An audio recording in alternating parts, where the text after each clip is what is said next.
The rain had been falling for 3 days. The chill was in his bones, seeping deeper than his tattered oilskins, matching the cold dread that had settled in Elias's heart. His nets were empty. His old boat groaned and leaked with every swell, a metaphor for his own weary life. He almost didn't stop when he saw it, a dark, waterlogged crate wedged against the jagged teeth of the coastal rocks. But then, from within the sodden planks, a thin, stubborn scratch, a sound barely audible above the storm's fury. What he found inside would not only defy every expectation of nature, but would somehow, against all odds, refuse to let him vanish from this world unnoticed. Elias had known the rhythm of this coast for 60 years, knew the salt sting in the air, the bite of the wind, the unpredictable generosity and harshness of the sea. Lately, it had been only harshness. The small fishing village saw him as a relic, a man whose luck had long since run out, whose boat was as broken as his spirit.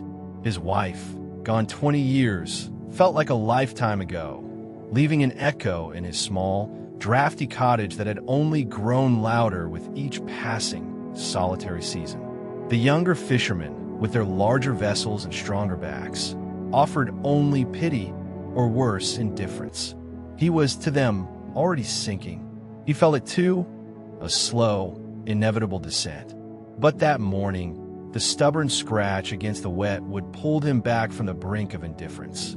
His fingers, stiff with cold and arthritis, fumbled with the rusted hinges of the crate. When the lid finally yielded, a gust of salty spray hit his face, and then 2 enormous, frightened eyes stared up at him. A tiny seal pup, ribs starkly visible beneath its sodden fur, one flipper torn, trembling violently. It was impossibly small, impossibly fragile, and clearly impossibly abandoned. Someone had discarded it, tossed it aside like so much refuse. And in that moment, Elias saw a reflection of himself in those wide, pleading depths. A foolish impulse, he knew. He barely had enough fish for himself, let alone to nurse a dying creature back to health. The logical part of his mind screamed for him to leave it, to let nature take its course. But the sight of that vulnerable life, so clearly a castaway, mirroring his own predicament, stirred something dormant within him.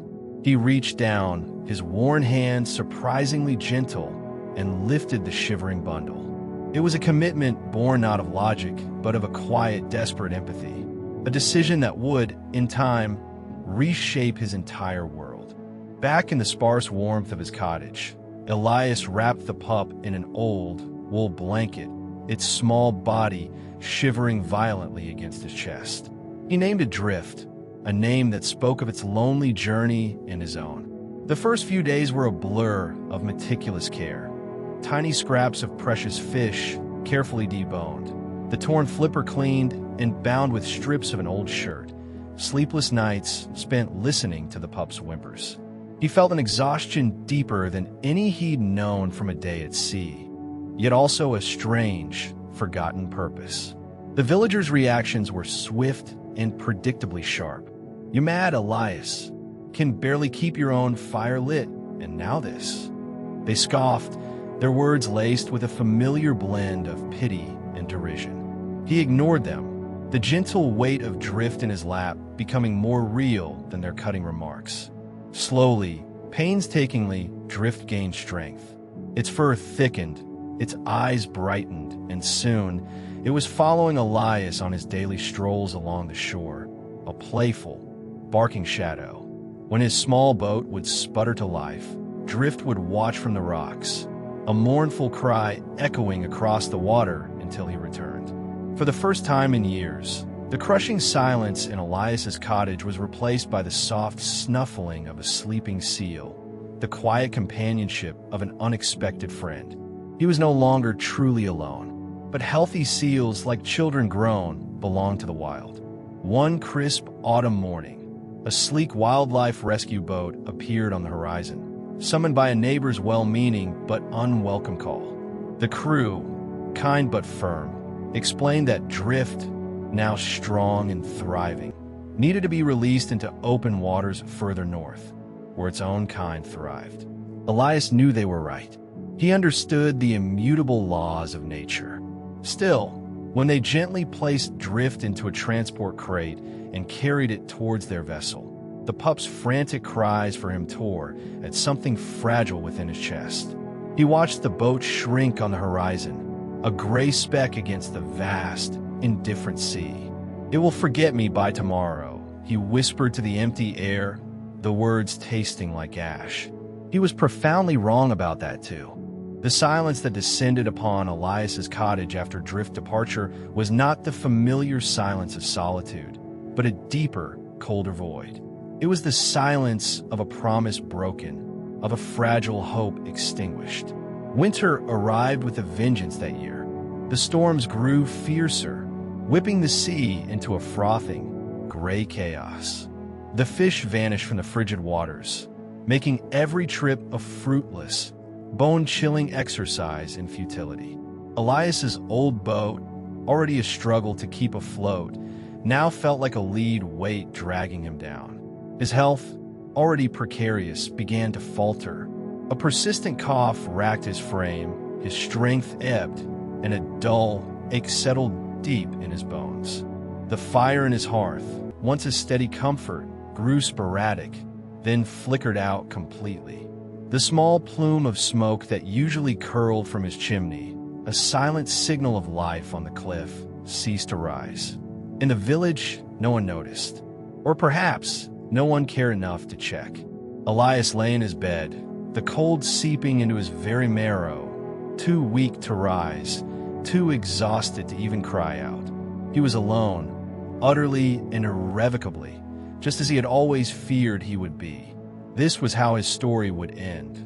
Quietly, unremembered, a forgotten whisper carried away by the relentless winter winds. Then in the deepest, darkest hour of that longest night, a sound. A faint, persistent scratching against the rain-lashed planks of his cottage wall. He blinked, convinced it was a feverish delusion. But it came again, that same thin, stubborn sound he'd heard that desperate day on the rocks. With a monumental effort, Elias dragged himself from his bed, crawling on hands and knees towards the window. The storm raged outside, a symphony of wind and crashing waves. And there, on the jagged rocks below, barking into the furious tempest, was a seal. A huge, powerful animal, its scarred flipper unmistakable. It was Drift. It had swum all the way back down the coast. And it was not alone. Its insistent, desperate cries, carried on the wind, had drawn the wildlife rescue boat, which had been searching the storm-swept shoreline. They followed the noise, straight to the lightless, dying man's door. They reached him just in time. The days that followed were a blur of warmth, soft voices, and the bitter taste of medicine. Elias recovered slowly, nursed back from the edge of oblivion by the very people who had once taken Drift away. He learned that the rescue crew had been performing a routine check of the coast after the severe storms, a duty they performed often, but rarely with such urgency. He also learned, much later, during a quiet conversation with one of the older crew members, something that truly defied belief. Seals, the man explained, rarely, if ever, returned to a specific, previously inhabited spot, especially not after being released into a new territory. They follow their instincts, their migrations, their wild call. But Drift, he said, was different. It hadn't just swum back down the coast. For months, ever since its release, the seal had circled that same stretch of coastline, day after day, week after week, waiting, just as it had once waited on the rocks for Elias's boat to return. It had never truly left him at all. Its frantic barks on that stormy night weren't a desperate search. They were a determined summons. Elias closed his eyes, the weight of the revelation settling deep in his chest. He had pulled a throwaway thing from the angry sea, believing he was the one giving a second chance, extending a hand of compassion to a creature broken and abandoned. But in truth, that small, fragile pup had given him back his own life, not just physically but spiritually. It had refused to let him be forgotten. He understood then, with a clarity that brought tears to his eyes, the profound, reciprocal nature of love and connection. He never fished for profit again, but for purpose. His cottage, once filled with the echoes of loneliness, now held the warmth of a life found, not lost.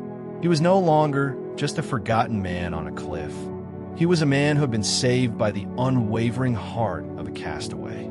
This story reminds us that sometimes the greatest acts of salvation are not grand gestures, but quiet commitments born of empathy, leading to bonds that defy all logic and expectation.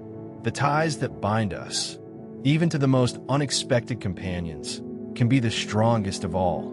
If this tale of enduring loyalty resonated with you, please consider subscribing for more stories of unexpected connections and the hidden kindnesses of the world. And we'd love to hear from you in the comments. Have you ever found an unexpected connection with an animal or been helped by someone you once helped yourself?